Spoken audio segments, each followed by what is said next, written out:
What's up, everybody? It's Heat Override, and I'm ready to bring the pain for you and Dr. Roto this week. Oh, yeah. Woo! What another great weekend. NFL is shaping up. People are having their drafts. There's so much content going on at Dr. Roto. I say it every week. I'm going to sound like a broken record every single week when I say you need to get over there and use code word DOC and get percentage off your subscription and start winning your fantasy football championships today. Oh, yeah. What do I mean by today? If you're drafting right now, that means you can win your championship today. You have a chance to win your championship today, and we will provide that information. We are running mock drafts, all sorts of simulations, different articles, sell high, sell low. We have it all going on. So I got a little something at the end of this for you, a little IDP stuff, because that's what I do. So all my stuff, I'm getting all my numbers together, getting my players together. You better be ready, man, because that's how my team slays their IDP leagues. Last year, my people slayed, and that's all it's about, man. That's what the Pain Bringers is all about. That's what defense and being in an IDP league sometimes gives you an edge, because half your league is going to be sleeping on those players. And that only gives you half your league that you have to compete with. You beat them, you beat them all. Oh, yeah. Now let's bring the pain. Man, my Heat-tastic article was like, great. Now it's back. Now it's at 500 for the year. I'm not happy about that. I'm going to fix that. Believe that. But anyway, Bobby Witt, the Royals literally scored all these runs, and that guy couldn't even get one of them. Whatever, Bobby. We see how it is. Christian Walker, though, however, he started the night off great. He had a hit. All I need was this game to hit off, right? Marcus Semien, man, I hardly play that dude. It seems like every time I play these little punk dudes that always mess with me in DFS, they mess with me when I bet too. I ain't gonna let y'all mess with us, because I'm gonna make sure that I'll bring the pain to you. Man, I know that this was a hard bet to do. I did 2 total bases. I mean, it wasn't really, seeing how that he came off of 3 games of 3 hits in a row. Now, of course, I'm talking about my article from the previous Friday, just Friday, right? And so that kind of was that. And of course, the parlay missed because I went 1 and 2 with the 2 hitting. So, that puts me about 500 for the suggested bet this year. We'll get that up. Don't worry. I knew I wasn't going to be rolling 80, 90. I knew there was going to be a fight, a down period where I was going to have a couple Fridays where it was just not going to work out. But anyway, I don't want to talk all about that. I don't want to keep all of your time, because I know that you have a lot of football content, especially if you looked at my top 10 dynasty wide receivers. I mean, man, I went out for that. I had like 2,500 words, but whatever.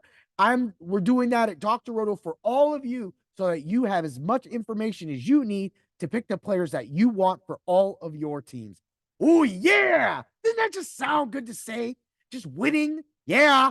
Right. So let's get to it. I want to do a team, and I know I'm being a homer pick, but I want to show you guys why models matter and why sometimes it helps you and can help you identify players that are good and are in good situations. I'm going to talk about Braden Fisk of the Los Angeles Rams. Now, you're thinking, well, dude, you're going homer, bro. No, he is not the best defensive tackle in this draft. Everybody said, and I heard a few quotes. Now, a few people said that the Rams probably reached a little bit for him, but I don't think so. Yes, of course, they brought him in with Versus, his partner. I already talked about that. You can go check that out on my previous podcast.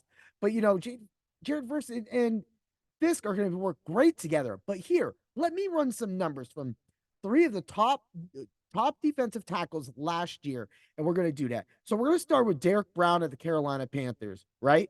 So he had 103 total tackles last year. It's 6 sacks. Now, no, 2 sacks. That was my bad.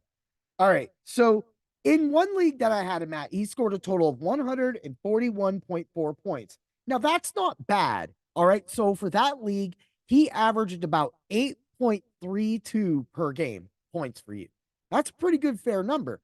Now, I wanted to pull it back a little bit, get a little more restrictive on the numbers, because that league is, I give a few more bonuses out for defensive players in that league. So that's why you can see them score a little more. So in a normal setting, Derek Brown of the Carolina Panthers would score 109 points, around that roughly, giving you a 6.41 average over all 17 games, since he played 17 games, right? We'll move along to number 2, who also played all 17 games, and that's DeForest Buckner of the Colts, right? So 81 total tackles. Now, I'm giving you these two different numbers for a reason, right? I'm going to tell you why. You'll understand it.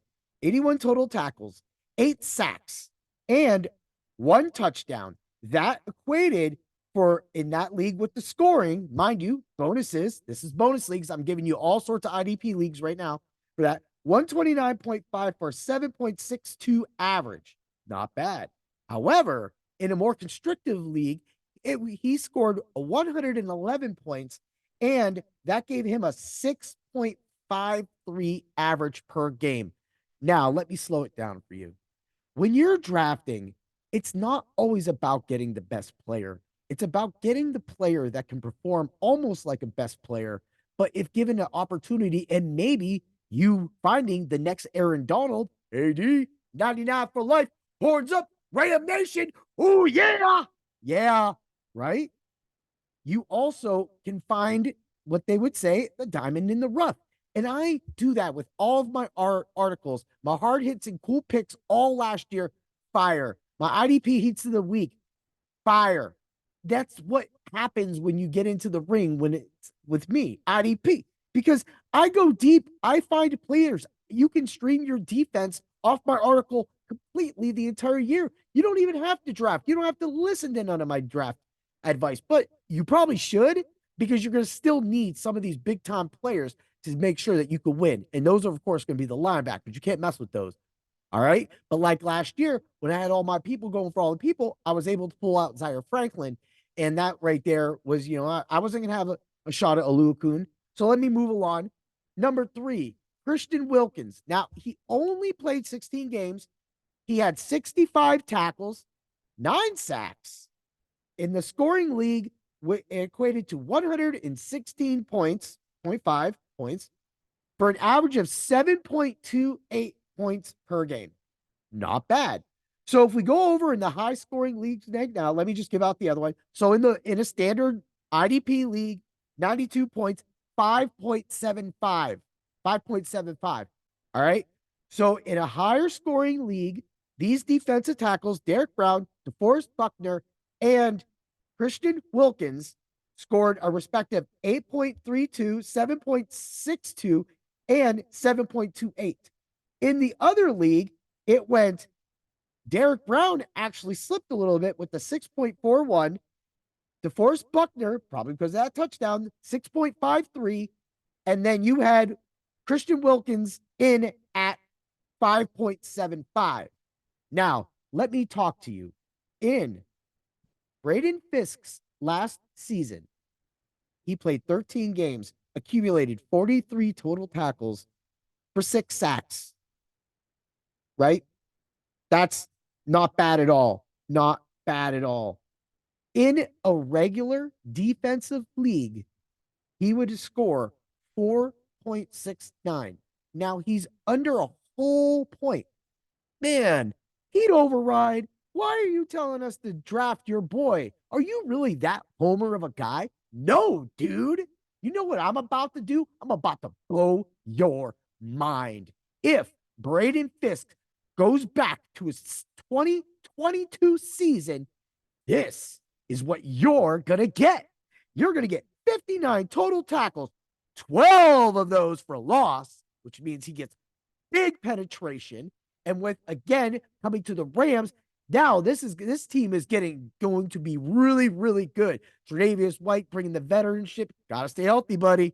I tried not mentioning your name that one when I did my whole Rams podcast, but so let's get to it. 59 total tackles. We're not counting the 12 for loss. If he got those points for 12 for loss, which I did not give him, believe me, this would be higher.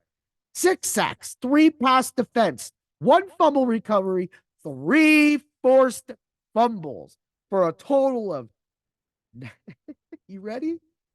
7.92 in 12 games. Why I say that is he just scored more than any NFL player did.